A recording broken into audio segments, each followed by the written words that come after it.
Die geloof waardeur ek lewe, saamgestel uit die geskrifte van Ellen White, die groot element van reddende krag.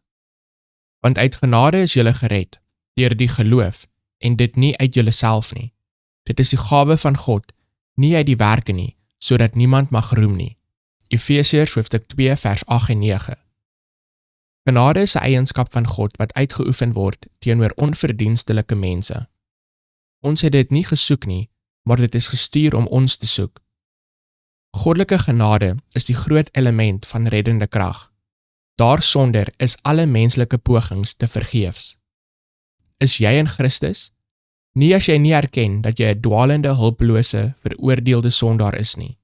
Nie as jy jouself verhef en verheerlik nie.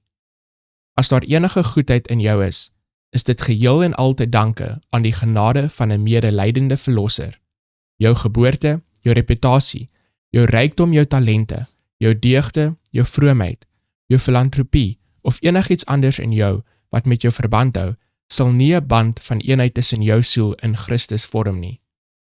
Jou verbintenis met die kerk, die manier waarop julle broers julle beskou, sal van geen nut wees tensy julle in Christus glo nie. Dit is nie genoeg om waarheid oor hom te glo nie. Julle moet in hom glo. Julle moet geheel en al op sy reddende genade staatmaak. Ag, as julle maar die ryke voorrade van genade en krag kon begryp wat op julle aanvraag wag. In die ongeëwenaarde gawe van sy seun het God die hele wêreld omring met 'n atmosfeer van genade so eg soos die lug wat om die aardbol sirkuleer. Almal wat kies om hierdie lewegewende atmosfeer in te asem, sal lewe en opgroei tot die gestalte van mans en vroue in Christus Jesus. Christus het vir ons gesterf.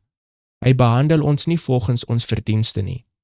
Alhoewel ons sondes veroordeling verdien het, beoordeel hy ons nie.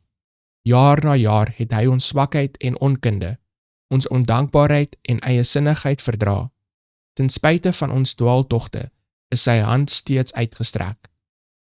Deur die genade van Christus kan ons alles volbring wat God vereis.